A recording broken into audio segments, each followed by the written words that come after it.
አንድ በጣም የቆየ አባባል አለ። ከሁሉም በላይ ከፍ ማለት ከፈለክ በጣም ብዙ ልፋት ይጠብቅሃል ይባላል።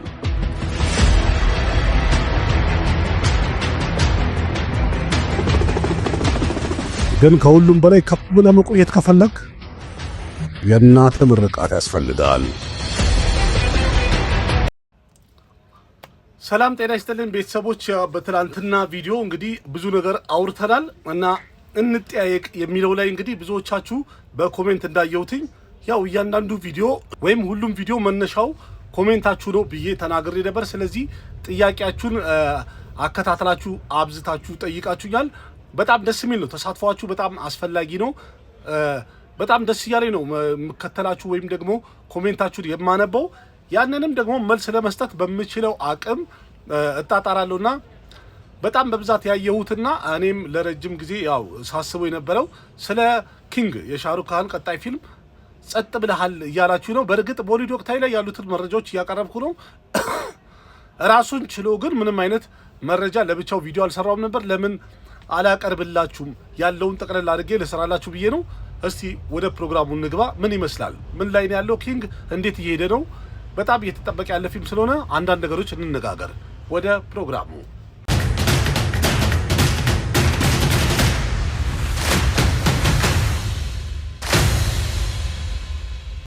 እንደሚታወቀው እንግዲህ መለስ ብለን ወደ 2022 ምናምን ከ2020 ከኮቪድ በኋላ ወይም ከፓንደሚክ በኋላ ብናይ የህንድ ፊልም ሲኒማ ትንሽ ተቀዛቅዞ ነበር። ማለት እንዲያውም ትንሽ ሳይሆን በጣም ተቀዛቅዞ ነበረ። የተለያዩ ምክንያቶች ተነስቶ የህንድ ፊልም ኦዲየንሱንና ፊልሙንና ኦዲየንሱን በጣም ለመለያየት ትልቅ ሴራ ተሰርቷል። እሱንም በሌላ ቪዲዮ አቀርብላችኋለሁ። ግን ይሄ የ2022 ትንሽ ለየት ይላል። በህንድ ፊልም ሲኒማ ታሪክ ላይ ወይም ደግሞ በቦሊውድ ታሪክ ወደኋላ መለስ ብለን ብናይ ይህን ያህል ፍሎፕ ፊልም ያስተናገደበት አመት አልነበረም። እንዳለ የወጣ ፊልም 2022 ላይ ማለት ነው ጥቂት ፊልሞች ብቻ 5-6 ፊልሞች ናቸው በጣም ስኬታማ የነበሩት ወይም የተሳኩት ሂትና ሱፐር ሂት የሆኑት። ሌሎቹ እንዳለ በጣም ፍሎፕ የሆኑት በጣም ብዙ ፊልም ማለት ነው። ይሄ ማለት እንዳለ የቦሊውድ ሲኒማን በጣም ያወረደበት ወይም ደግሞ የገደለበት ሰዓት ነበረ። ምክንያቱ በጣም ብዙ ነው።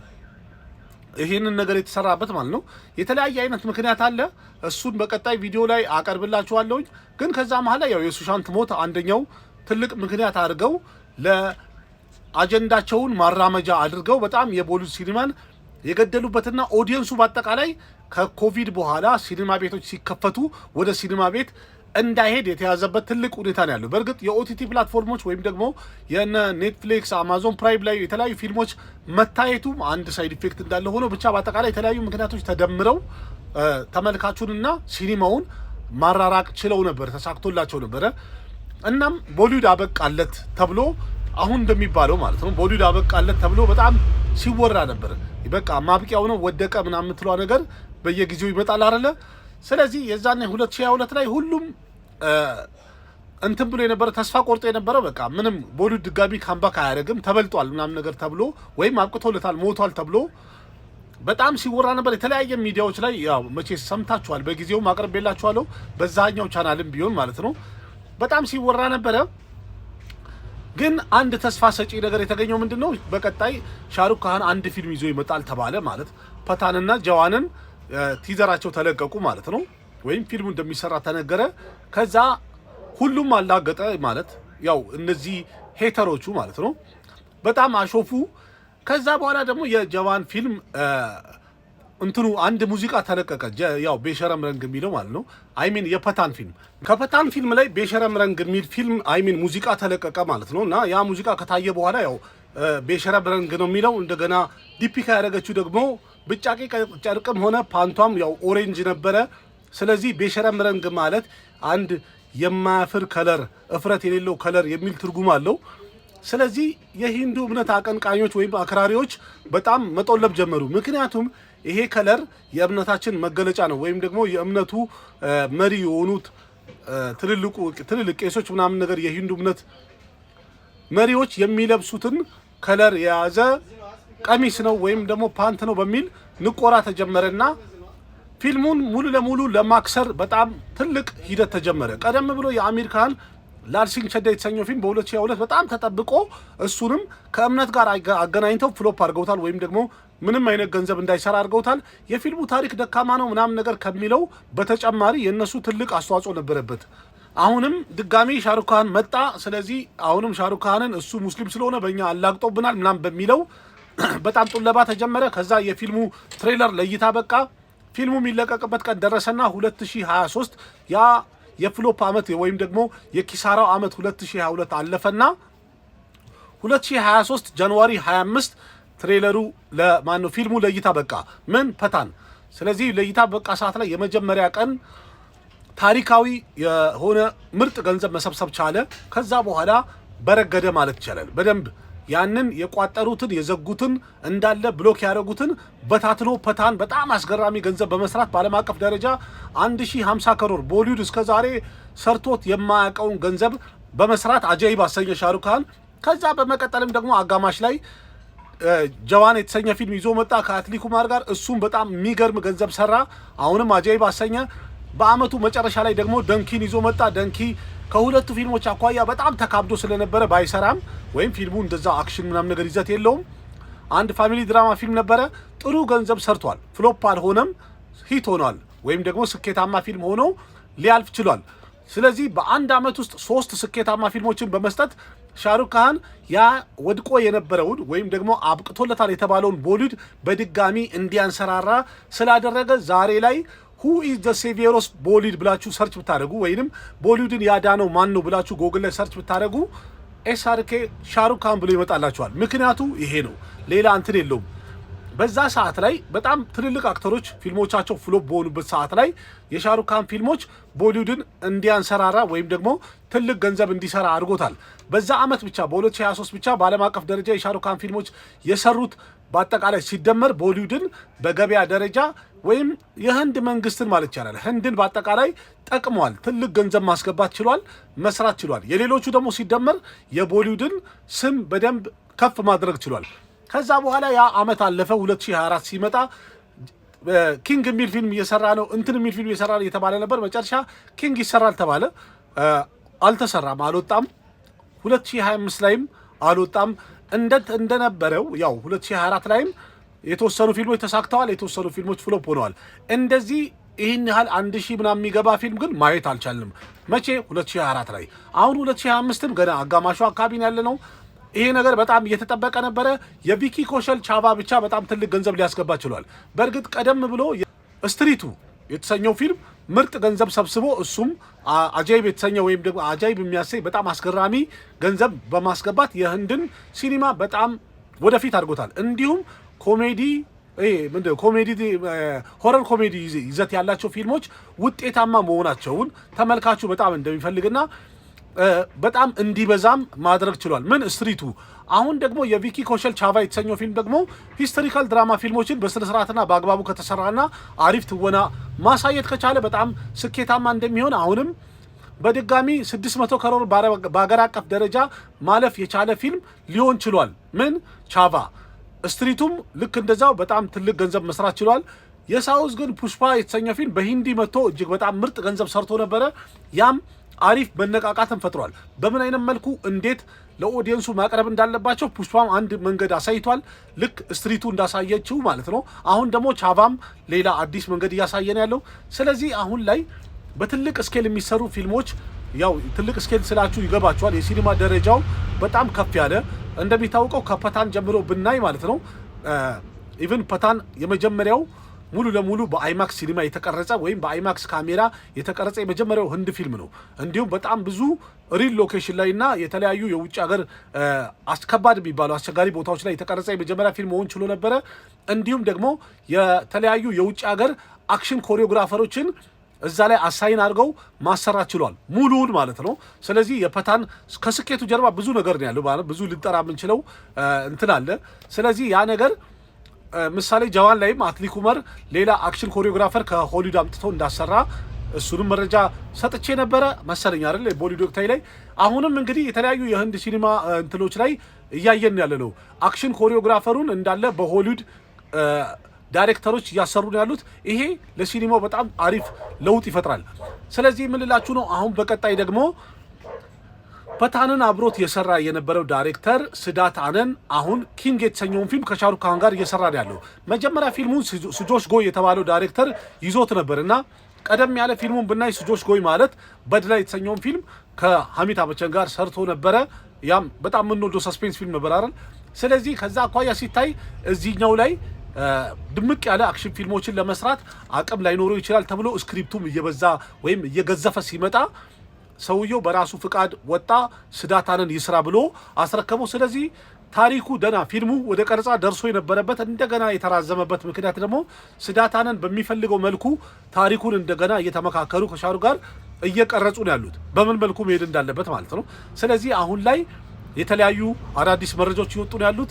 ከነዛ መሃል እንግዲህ ሻሩክ ካን በፊልሙ ላይ ያው ጋንግስተር ሆኖ ነው የሚተውነው። ሱሃና ካንም አለች። እንዲሁም አቤ ቨርማ የሚባል አዲስ ልጅ አለ። ሙንጂያ የሚለው ፊልም ላይ አይተነዋል። ጎበዝ አክተር ነው ማለት ገና ታዳጊ ነው፣ በጣም ተስፈኛ ነው።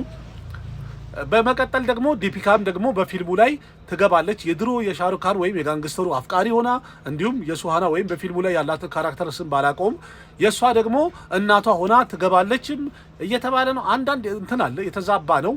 ትክክለኛውን ባናቅም ማለት ነው። ያው ሶሻል ሚዲያ ላይ ያለውን ስናየው ነው። እናም ያም አለፈ። አቢሼክ በቸን ደግሞ የፊልሙ ቪለን ይሆናል ተብሏል። እንግዲህ በቪለን ደረጃ አቢሼክ ይመጥናል ብዬ አስባለሁ። ምክንያቱም እነዚህ አክተሮች አቅም አላቸው። የሚያሰራቸው ዳይሬክተር በትክክል ካሰራቸው ቪለን ሆኖ ሲሰሩ፣ ምሳሌ አርጁን ከፑርን አይተናል አይደል? ሲንገም አጌን ላይ በሌላ ፊልም ላይ በአክተርነት ምናምን ነገር በጣም ብንንቀውም ወይም ደግሞ ጥሩ ነገር አልሰራም ብለን በጣም ቢጦለብም ግን በቪለን ካራክተር ምርጥ ስራ ሊያሳይ ይችላል። ስለዚህ አቢሼክ በቸንም አሁን ኪንግ ላይ ዳይሬክተሩ ምርጥ አድርጎ ከቀረጸው አሪፍ አድርጎ ሊያሳይን ይችላል። ልክ ጆን አብርሃምን ፈታን ላይ እንዳመጣው ማለት ነው። ጂምን አረሰው ማለት እንደዛ የማይረሳ ምርጥ ካራክተር ሊፈጥርልን ይችላል ብዬ ተስፋ አደርጋለሁ። ለምን አቢሼክ በቸን ራቨን የሚል ፊልም አይታችሁለታል? ራቨን የሚል ፊልም በጣም ያምራል። እዛ ፊልም ላይ ያለውን ካራክተር ሳየው አሁን ቪለን መሆን ይችላል የሚለው በደንብ ያሳምናል እና ከአሽዋሪ ጋር የሰራው ነው። እናም ምን ልላችሁ ነው አሁን በመቀጠል ደግሞ በፊልሙ ላይ ማለት ነው እነዚህ እንዳሉ እንደፈረሙ ተነግሯል። በትላንትና ዕለት አንድ የሰማሁት መረጃ አርሸድ ዋርሲም በፊልሙ ላይ ፈርሟል ተብሏል። አርሸድ ዋርሲ ሰርክድ የሙና ባዩ ሰርክድ ፈርሟል ተብሏል። በጣም አሪፍ ይሆናል። ምክንያቱም አርሸድ በጣም ጎበዝ አክተር ነው። ትክክለኛ ቦታ ላይና ትክክለኛ ካስት ከተሰጠው፣ በእርግጥ በቀልድ ከገባ በጣም ይደብራል። ምክንያቱም አይችልም ሳይሆን ፊልሙ ቀልድ እንዲሆን ስለማልፈልግ ነው። እና አሪፍ ተጨማሪ ሌላ ካስቶችንም የሚያደርጉ ከሆነ እየሰማን እንሄዳለን። አሁን እንግዲህ ጠቅላላ ታሪኩ ሁሉም ነገር ሎክ ተደርጓል። ስለዚህ ወደ ቀረጻ የሚገቡት ቀጣይ ወር ነው ተብሏል። ስለዚህ የሚቀጥለው ወር ላይ ወደ ቀረጻ ይገባሉ። ከዛ በኋላ ወደ ፕሮዳክሽኑ ወይም ፊልሙን ወደ ማምረቱ የተለያዩ ሎኬሽኖች ላይ በጣም ብዙ ሀገሮች ላይ የዞሩ እንደሚቀርጹ እንትኑ ተናግሯል። ወይም ደግሞ ዳይሬክተሩ የተለያየ ቦታ ላይ በዓለማችን ላይ በጣም ብዙ ሀገሮች ላይ የዞሩ ፊልሙን ፎሬን ሎኬሽን ላይ እንደሚቀርጽ ተነግሯል። ያ ማለት እንግዲህ ፊልሙ በጣም ትልቅ እንደሚሆን በደንብ ያሳያል። በፊልሙ ላይ የተለያየ አይነት ምርጥ ቪኤፍኤክሶችን እንደሚጠቀሙ፣ ምርጥ አክሽን ኮሪዮግራፈሮችን እንደሚጠቀሙና በቀጣይ በድጋሚ እንግዲህ ቦሊውድን አሁንም እንግዲህ አበቃለት የተባለ ልክ እንደ በፊቱ እየተጠለበ ያለበት ሰዓት ነው። በድጋሚ ቀና ለማድረግ እንግዲህ መጥቷል። ማን? ኤስአርኬ ቦሊውድ ካ ባድሻ፣ የቦሊውዱ ንጉስ፣ የፍቅሩ ንጉስ፣ አሁን ደግሞ የአክሽኑ ንጉስ ብቻ ነው ልላችሁ አልችልም። ፈታን የተሰኘው ፊልም እንደዛ እየተጠለበ በነበረበት ሰዓት ላይ ዝንዳሄ ብሎ ሲመጣ ልረሳው የማልችለው ስሜት ነው። አሁንም አለ ስሜት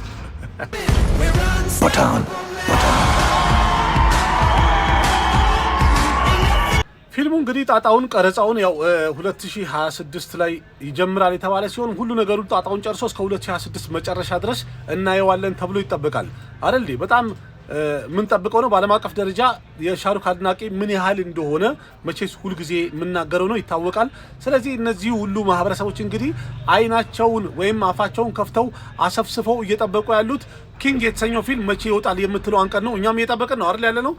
ቀኑ ባይገለጽም ግን ገና አሁን ቀረጻው ሊጀመር ነው የተባለ ነው ያለው። ቀረጻ ተጀመረ ማለት ወዲያው ወደ ፕሮዳክሽኑ ገቡ ማለት ነው። ፈጠኑ። አሁን ፕሪ ፕሮዳክሽን ስራው አጠናቀው ወደ ቀረጻ እየገቡ ያሉበት ሁኔታ ነው ያለው። የሚቀጥለው ወር ላይ ቀረጻ ይጀመራል። ከዛ በኋላ ወደ ፕሮዳክሽኑ ይገባል። ከዛ የሚለቀቅበት ቀን ቲዘሯ፣ ትሬለሯ ምናምን ነገር ትወጣልናለች፣ እናያለን። ምን ትላላችሁ? የጠበቃችሁን ያላችሁት እርግጠኛ ነኝ ኪንግም ልክ ጀዋንና ፈታን አስገራሚ ገንዘብ እንደሰሩትና በድጋሚ ቦሊውድን ካምባክ እንዳደረጉት ኪንግም አሁን ቦሊውድን እንደዚህ ከሚነገረው ከሚወራው ነገር ድጋሚ ሴቭ ያደርጋልም በጣም ስኬታማ ይሆናል ብዬ አስባለሁ። በእርግጥ አይታመንም እርግጠኛ ሆናለሁ ምናምን ነገር ለማለት 8% የሚለው 50-50 ነው። ያው እርግጠኛ ነኝ ሲባል በአሁን ሰዓት ላይ ያውም የህንድ ኦዲየንስን አምነን እንኳን 80-70% ለማለት በጣም ይከብዳል። ለምን ቀደም ያሉ እርግጠኛ የሆንባቸው ፊልሞች እንዳለ ፍሎፕ ሆኗል። በእርግጥ ፊልሞቹ ላይም ችግር ነበረ። አሁን እነዚህን ከማየት ግን ምናልባት ኪንግ ላይ እንደዚህ አይነት ስህተት ይፈጠራል ብዬ አላስብም። የታሪኩ ፍሰት ምን ያህል ቫልዩ እንዳለው ተረድተውታል። አክሽን ላይ ፎከስ ማድረግም ምን ያህል ጉዳት እንዳለው ተረድተውታል። ስለዚህ አሁን ላይ በምን አይነት ካራክተር ይመጣል የሚለው እንግዲህ በጣም የሚያሳስብ ወይም ደግሞ ለማየት የሚያጓጓ ነገር ነው። በእርግጥ ሶሻል ሚዲያ ላይ አንዳንድ እንትኖችን በጣም ቢርድ ሆነው ወይም ደግሞ ጺማም ሆነ ሻሩክን የሚያሳዩ ፎቶዎች አሉ። ግን በደንብ ሲታይ ኤአይ እንደሆነ በደንብ ያስታውቃል። አሁን ላይ እኮ ይሄ ኤአይ እና እንትኑን መለየት በጣም እየከበደን ያለውና ምን ለማለት ነው። በቀጣይ እንግዲህ ኪንግን ሁላችንም እንጠብቃለን። አሁን ሻሩክ ካን 2 ዓመት ጋፕ አድርጓል ወደ በፕሮዳክሽን ማለት ነው። 2023 ኦልሬዲ ደንኪ ከወጣ በኋላ 2024ም 2025ም ፊልም አላየለትም። 2026 ሲመለስ ልክ እንደ ፈታን ድምቅ አድርጎ ዝንዳሄ ብሎ እንደሚመጣ እርግጠኛ ነኝ። ያቺ ፓርት በጣም ቫሊዩ ነበራት። ለማን ለእነዚህ ይሄ ቦይኮት የሚባሉ ኮተታም ጋንጎች ምናምን ለነሱ በጣም ቫሊዩ ነበረው። ይሄ ቃል ምናልባት አስቦትም ይሁን ሳያስበው የገባበት ነው። በእርግጥ ቀደም ብሎ አንድ የሆነ ፕሮግራም ላይ ሁላችሁም አለ ማለት ሁላችሁም ጥሩ የምታስቡ ኔጌቲቭ የምታስቡ ፖዚቲቭ የምታስቡ ሁላችሁም አብረን አለን። ወደፊት እንግዲህ እንሄዳለን፣ የሚሆነው እናያለን። ግን ፈታን ዝንዳሄ ብሎ ነበርና አልገባንም። ልክ ፊልሙ ላይ ነበረ በደንብ መልስ እንደሆነ በደንብ ያሳየው። ብቻ ሻሩካንን በድጋሚ ከዛ ከኮሜዲ ከፍቅር ከምናምን ወጥቶ ድምቅ ባለ አክሽን ያየንበት በጣም የሚያምር ፊልም ነበርና ትንሽ ኢሞሽናሊ ለኔ ፈታን በጣም ቅርብ ነው እና ብዙ ምክንያት አለኝ። ዋና ምክንያቱ ግን ይሄ ነው። ኢቭን የፊልሙ ታሪክም ሆነ አክሽኑ ምናምን አስጠላ ምናምን የሚለውን ይቅርና ምርጥ ካምባክ ያደረገበት ሰዓት ነው። ልክ አሁን ላይ ሰልማን አበቃለት ምናምን እንደሚባለው ሻሩካንም አበቃለት ተብሎ በጣም የተወራበት ሰዓት ነበር። በጣም ኢቭን አሁን ስለ ሰልማን ከሚወራው በላይ የዛኔ ስለ ሻሩክ በጣም ተወርቶ ነበር። በቃ በእንትን ነው፣ በዳይሬክተር ነው፣ በፕሮዳክሽን ሃውስ ነው፣ በእንትን እርዳታ ነው፣ ትወና መች ይችላል ምናምን። ኢቭን ካስቲንግ ላይ ትወናው ላይ እንኳን ጥያቄ አስነስቶ ነበር። ጥላቻ አንዳንድ ጊዜ ካንሰር ነው የሚባለው እኮ እውነት ነው። ሲጀምር እንደ ትንሽ ነው፣ ከዛ በኋላ ሙሉ ሰውነት ይበላል አይደለ? ካንሰር እንደዛ ነው። ጥላቻም አንዴ ከገባ ገባ ነው፣ በቃ ይበርዘዋል እንዳለ የሰው ልጅን። ስለዚህ በምትችሉት አቅም ራሳችሁን ከጥላቻ ራቅ አድርጉና በፍቅር ራሳችሁን ቢዚ አድርጉ። ምክንያቱም ካንሰር ማን ይፈልገዋል? ይወርሳል ማለት ቀስ በቀስ እየወረሰን እና ሁሉ ነገር እያስጠላን እንዲሄድ ያደርጋል። መጨረሻ ራሳችንን እንጠላ ያደርጋል። ከጥላቻ ራሳችሁን አርቁና ማንንም አትጥሉ። ማንንም ኢቭን የበደላችሁን እንኳን መጥላት የለባችሁ፣ ማስተማር ነው ብትችሉ። ደርከን ላይ አይታችኋል አይደል? የአኪ መቼስ አኪያንስ ትኖራላችሁ። ኢቭን ደርከንን ያላየ የለም አይደል? ምን ያህል እዛ ላይ ያለው የአክሽን ኩማር ካራክተር ምን ያህል አስተማሪ እንደሆነ፣ የፈለገ ጥላቻን በፍቅር ማሸነፍ እንደሚቻል ምን ይፈልጋል? ጊዜ ስጡት። ጊዜ ከሰጣችሁት የእናንተ ስራ ራሱ ያሳምናል። ስለዚህ ይልመድባችሁ። እኛ የህንድ ፊልም ኦዲየንስ ከህንድ ፊልም በጣም ብዙ ነገር ነው የምንማረው። ከዛ መሀል አንደኛው ፍቅር ከምንም ነገር እንደሚበልጥ ነው። ለማን? ከቤተሰብ ጋርም፣ ከወንድም ከእህት፣ ከእናትና አባት ጋርም፣ ከጎረቤት ጋርም፣ ከህዝብ ጋር በአጠቃላይ በሰው መሀል ስንኖር ሰው ሆነን ነው መኖር የምንችለው እንጂ አውሬ ሆነን መኖር አንችልም። ለምን? አውሬ በጫካ ሰው በከተማ የሚኖርበት ዋና ምክንያት ያ አይደል እንዴ? ስለዚህ አውሬ ከሆነን ወደ ጫካ ይጥሉናል። ስለዚህ ሰው ሆነን በሰው መሀል ለመኖር እንሞክር እላለሁኝ። ማለት እነዚህ አሁን ቦይኮት ጋንጎች እንዳለ ጥላቻን ስለሚሰብኩ የነሱ ቃል አልሰራም። ለምን? ጥላቻ ይሄ ወዳቂ ነገር ነው፣ ጊዜያዊ ነገር ነው። ሀቅ፣ እውነት፣ ጥረት፣ ስራ ደግሞ ፍቅርን የሚያሳይ ነገር ስለሆነ ሁልጊዜ አሸናፊ ነው። ስለዚህ እኛ ከፊልም የምንወስደው የምንማረው ጥሩ ነገር ነው። በተለይ ህንድ ፊልም ደግሞ የሚያሳየን ምርጡን ነው አይደል እንዴ? ምርጡ ስለሚያሳየን አሪፏን መርጠን ለራሳችን መያዝ አለብን። ማንኛውም እንትን ላይ እኮ ሲያበቃላቸው ነው የምናየው፣ ወይም መጥፎ የሚሰሩ ሰዎች ሲያበቃላቸው አይደል የምናየው። እኛም በጥሩ ነገር ህይወታችንን እድሜያችንን መምራት እንዳለብን በደንብ ያሳያል። እንዲያው በጣም መወዳት አንድ አባባል አለች። እሷም ምንድናት? ህይወት አጭር ናት፣ ለምን በጥላቻ እናስጨንቃት፣ በፍቅር እንደምንም እናስረዝማት ይላሉ። በጣም ወደው አባባል ነውና ትክክል ነው። በፍቅር ረዘም እያለች ትሄዳለች፣ በጥላቻ ደግሞ እንዲሁም አጭር ናት፣ የባሰ ሙጭጭ ብላ ታልቅብናለች አይደለ? ስለዚህ አጣጥመን ለመኖር ፍቅር ወሳኝ ነው፣ ከሁሉም ጋር ማለት ነው። በጣም አመሰግናለሁ። በጣም ከልብ እንዳዳመጣችሁኝ እርግጠኛ ነኝ። በትክክል እንደምትረዱኝም ተስፋ አድርጋለሁኝ። ስለዚህ ኪንግም ወጥቶ እንግዲህ በድጋሚ ቦሊውድ ቀና የሚልበትና የተለያዩ ስኬታማ ፊልሞችም የሚወጡበት ጊዜ ላይ እስከምንደርስ እንግዲህ አላህ እድሜና ጤናውን ያብዛልን ያድርሰንና ያው መቼስ አንድ ዓመት ሲባል ቅርብ ነው እንላለን፣ ግን ለአንድ ደቂቃ ዋስትና የለንም። የሰው ልጆች ነን፣ ተሰባሪ ነን። እድሜና ጤናውን ያብዛልን ያድርሰንና የሚሆነውን ደግሞ አብረን እናያለን። እስከዛው ደህና ሁኑ። በሌላ ቪዲዮ በድጋሚ እስከምንገናኝ እኔ አቅራቢያችሁ ቃሲም መካ ነበርኩኝ። ወዳችኋለሁ። ባባይ።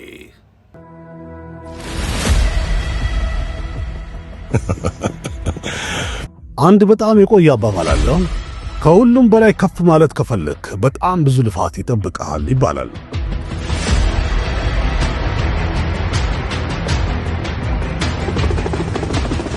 ግን ከሁሉም በላይ ከፍ ብለህ መቆየት ከፈለክ የእናተ ምርቃት ያስፈልጋል።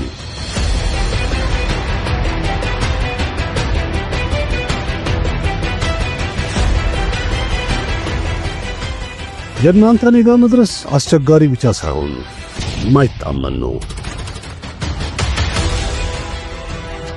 ምክንያቱም የእናንተ ሐሳብ እንዲሳካ ከላይም አልተፈቀደላችሁም።